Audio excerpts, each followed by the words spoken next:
सभी नौजवान साथियों को मेरा प्यार भरा नमस्कार। संजीव साहु सर की गणित क्लास में आप सभी का स्वागत है। साथियों, आज के इस वीडियो में आपको बताऊंगा समांतर श्रेणी के अंतर्गत प्रश्नावली 2 का प्रश्न क्रमांक 7 का हल मैं आपको बताने जा रहा हूं। प्रश्न क्रमांक 7 क्या कहता है?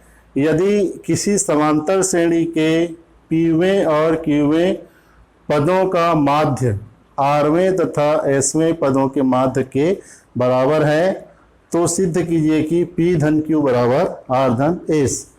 तो जैसा कि मैंने पहले भी अपने वीडियो में आपको बताया कि गणित में जब हम कोई भी सवाल पढ़ते हैं तो पढ़कर सवाल में क्या दिया गया है उसको समझना बहुत ज़रूरी है, और क्या दिया गया है और हमको क्या पूछा जा रहा है या क्या सिद्ध करने के लिए बोला जा रहा है, उन दोनों में लिंक आपको जोड़ना जरूरी है। तो यहाँ पर हम ध्यान से देखते हैं सवाल को। तो दिया गया है समांतर श्रेणी के पीवें और क्यूवें पद का माध्य। अब हम जानते हैं कि पीवा पद और क्यूवा पद हम कैसे निकालते हैं, ये हमने अभी सीखा है इसके पहले वाले वीडियो में।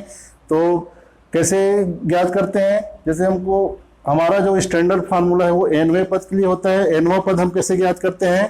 तो एनवें पद को हम या तो ए एन लिखते हैं या टी एन लिख सकते हैं। तो ए एन बराबर हम लिखते हैं प्रथम पद गुणित जितना भी पद होता है, जैसे एनवा पद है तो n-1 हो जाता है और इंटू सर्वांतर डी हो जाता है। इस प्रकार से हम उस पद का मान निकालते हैं। तो यहाँ जैसे पीवा पद है तो हमको क्या ज्ञात करना है? ए पी ज्ञात करना है। एन की जगह में क्या हो जाएगा? पी हो जाएगा। तो A plus p-1 into D हो जाएगा। अगर प्रथम पद ए और सर्वांतर डी है तो पीवा पद क्या हो जाएगा?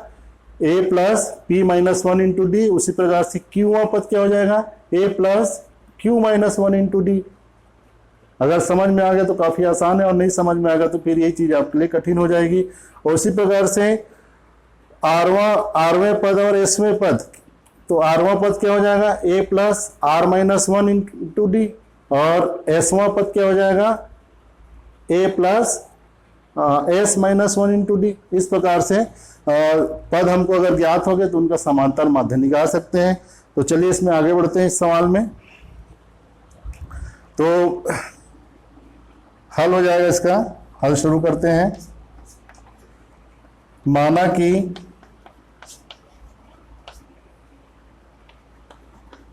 समांतर श्रेणी का प्रथम पद बराबर ए, या फिर आप कैसे लिख, इसको दूसरे तरीके से लिख, प्रथम पद ए तथा सर्वांतर डी है। तब किसका मान ज्ञात करना है हमको? सबसे पहले पीवा पद। तब पीवा पद बराबर कितना होगा? ए प्लस p-1 इंटू डी। ये पीवा पद का मान हो जाएगा। उसी प्रकार क्यूवा पद, तो क्यूवा पद क्या हो जाएगा? क्यूवा पद बराबर A plus q-1 into D. ये पीवा पद और क्यूवा पद का मान हो जाएगा। इन दोनों का माध्य क्या होगा? तब पीवें पद और क्यूवें पद का माध्य कैसे निकालते हैं? इसके पहले वाले वीडियो में हमने देखा है कि जो पद है उनका योगफल।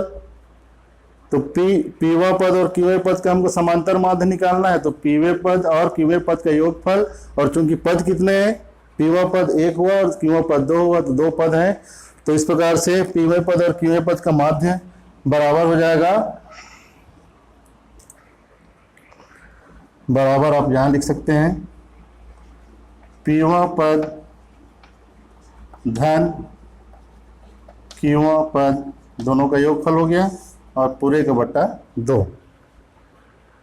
तो ये बराबर हो जाएगा। इसका मान रख देते हैं पीवा पद का मान। पीवा पद का मान कितना है? ए धन p-1 इंटू डी, धन का चिन्ह ये। उसके बाद क्यूवा पद क्या है? ए धन q-1 इंटू डी। ए धन क्यू माइनस 1 इंटू डी, ये क्यूवें पद का मान है और पूरे का बटा हो जाएगा 2। आप चाहो तो इसको यहीं पे और हल कर सकते हैं, बराबर हो जाएगा।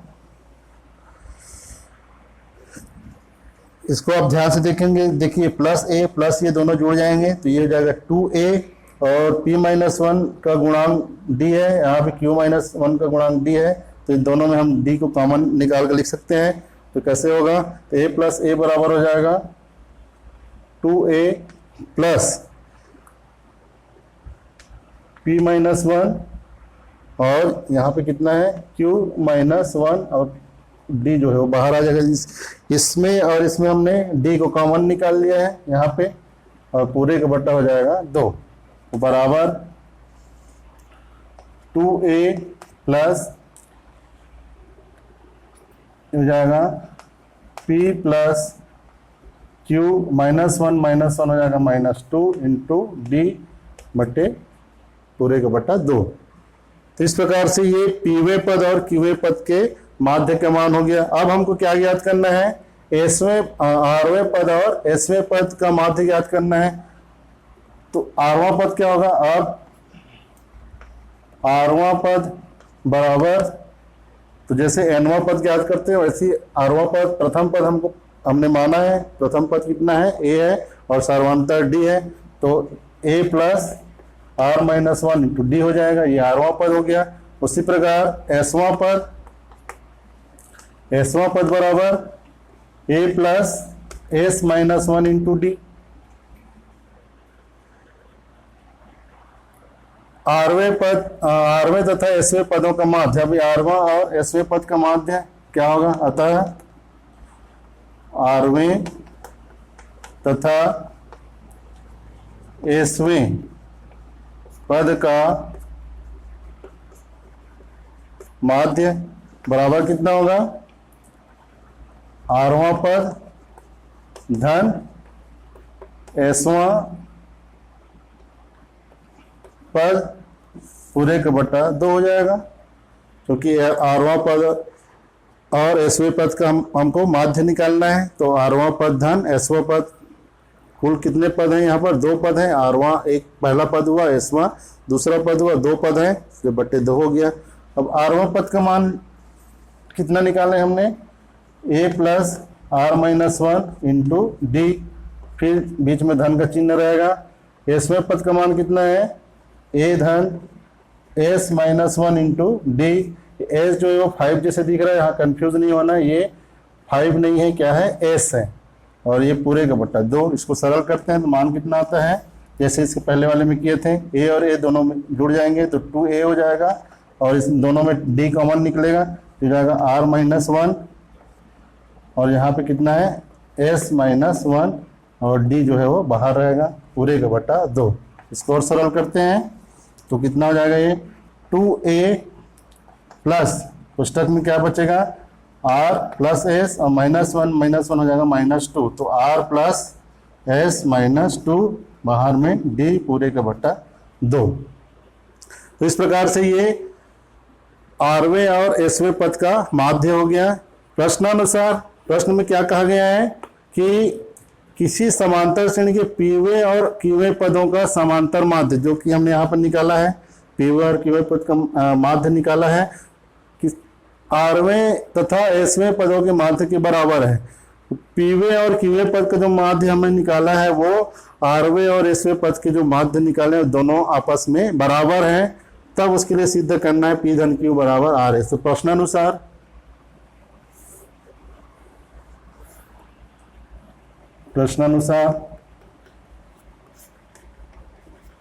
क्या है, प्रश्नानुसार पीवे तथा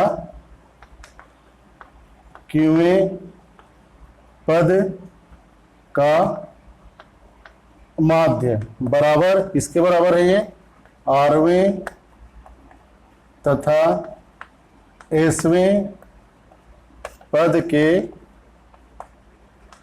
माध्य के बराबर है। ये प्रश्नानुसार प्रश्न में दिया हुआ है ये जानकारी। अब इनका जो मान निकाले हैं वो रख देते हैं मान को, तो पीवी तथा क्यूए पद का मान कहाँ निकला है, ये सॉरी यहाँ पे यहाँ तक पहुंचे थे हम, ये वाला उसका मान है। ये हो जाएगा 2a plus p plus q minus 2 into D पूरे का बटा 2 और बराबर आरवें तथा इसमें पद का समांतर मान तो कितना आया था, इतना आया था, कितना है ये 2a plus r plus S minus 2 into D पूरे का बटा 2। अब यहाँ पर हम देखते हैं दोनों पक्षों में हर का मान जो है वो बराबर है, यहाँ भी 2 है यहाँ भी 2 है, तो 2 से 2 को हम काट सकते हैं। कैसे कटता है ये, 2 को जब इधर आप तिर्यक गुणा करोगे तो पूरे में गुणा होगा और 2 जो है ये वाला 2 जो है वो यहाँ पर अंश में आ जाएगा और ये 2 और ये 2 कट जाएगा। तो इस प्रकार से हम इन दोनों 2 को काट सकते हैं। तो अब क्या बचेगा, इधर बचेगा 2a plus p plus q minus 2 into D बराबर यहाँ बचेगा 2a plus r plus S minus 2 into D. अब 2a को इधर पक्षांतर कर लो, 2a को इधर पक्षांतर करेंगे तो 2a माइनस 2a और यहाँ क्या बचा है plus p plus q minus 2 into D बराबर इधर क्या बच गया 2a पक्षांतर कर दिए हैं, यहाँ क्या बचा है केवल r plus S minus 2 into D बचा हुआ है। प्लस 2a माइनस 2a 0 हो गया, बचा क्या p plus q minus 2 into D बराबर r plus S minus 2 into D. यहाँ तक समझ में आ गया होगा। इसके आगे इस डी को आप पक्षांतर कर दो, ये वाला जो डी है पुस्तक में जो राशि है उसके साथ में गुणा के रूप में है, पक्षांतर होगा तो भाग हो जाएगा। तो p plus q minus 2 equal to हो जाएगा r plus S minus 2 into d और ये जब पक्षांतर होगा तो इधर जाएगा तो ये भाग हो जाएगा, d से d कट जाएगा तो बचेगा क्या p plus q minus 2 equal to r plus S minus 2।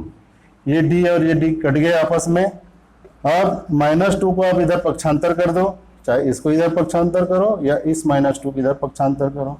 तो p प्लस क्यू बराबर माइनस 2 को हम इधर पक्षांतर करें, इधर क्या क्या है r प्लस एस और ये माइनस 2 है, इस माइनस 2 को पक्षांतर करेंगे तो इधर आएगा तो ये प्लस 2 हो जाएगा।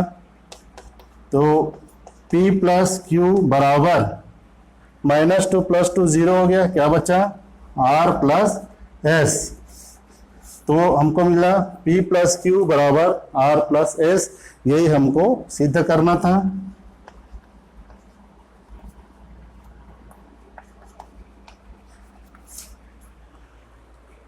तो इस प्रकार से इस वीडियो में जो बात कही गई है, जो चीज़ें आपको समझाने का प्रयास किया गया है वो समझ में आया होगा। और इसके बाद प्रश्नावली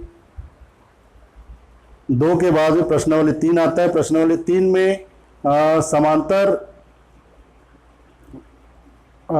समांतर श्रेणी में जो पदों का योगफल है उससे संबंधित प्रश्न आपको मिलेंगे और उन प्रश्नों के हल को समझने के लिए अगर आपने अभी तक मेरे चैनल को सब्सक्राइब नहीं किया हो तो सब्सक्राइब जरूर करें और मेरे उत्साहवर्धन के लिए मेरे वीडियो को लाइक जरूर कीजिएगा। ज़्यादा से ज़्यादा इस वीडियो का लाभ जो है वो लोगों को मिले, उसके लिए आप इस वीडियो को ज़्यादा से ज़्यादा शेयर करें। Thank you.